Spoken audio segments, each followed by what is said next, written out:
We are going to learn about battered baby syndrome. So, what do you mean by that? It means repeated physical injuries inflicted intentionally on a child, usually by a parent or caregiver, which cannot be explained by accidental causes.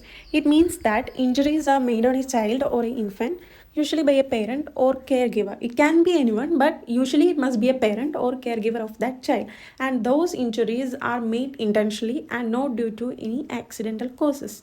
Okay, that means it is child abuse. So it is also known as child abuse syndrome or Kafi syndrome or non-accidental injury of childhood or child maltreatment syndrome. So these are the other names of battered baby syndrome. How can we identify child abuse? There must be mismatch between the injuries and the explanation given by parents. Injuries occur repeatedly. Injuries are at different stages of healing. That means if there are multiple contusions on the body of a child, you can tell whether those contusions occur at different period of time or it occurs on a single day. That means you know how to calculate the age of contusion by seeing the color. So if you see multiple contusions with different colors, that means that all the contusions are occurred at different period of time. Okay, and also the severity increases over time. That means minor injuries to severe injuries. There must be delay in seeking medical care, parents giving changing or inconsistent history. That means the parents already gives an explanation for the injuries. That is definitely a lie. So in order to cover that, they will continuously change their history.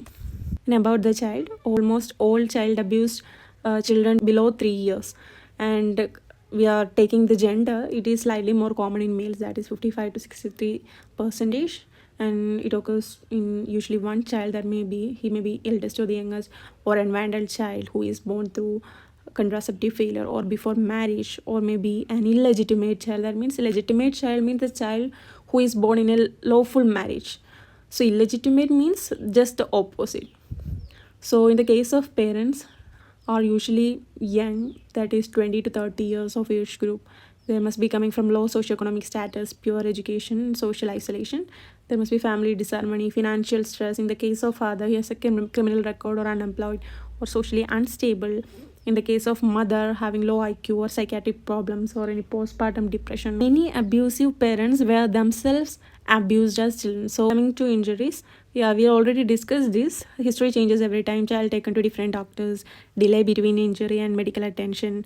And also this abuse is often triggered by crying of the child, refusal to stop crying, or maybe bedwetting or soiling. So these all can act as a trigger for abuse. So these are the type of injuries which is seen in an abused child.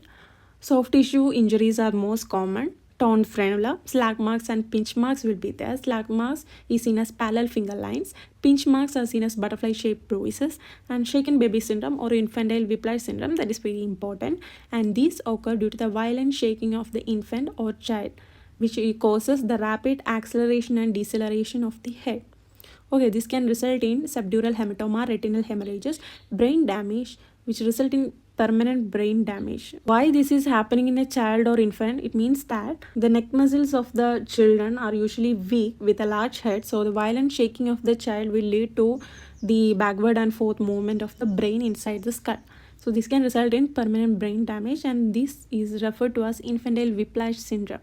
And there must be skeletal injuries will also be there, which is highly diagnostic.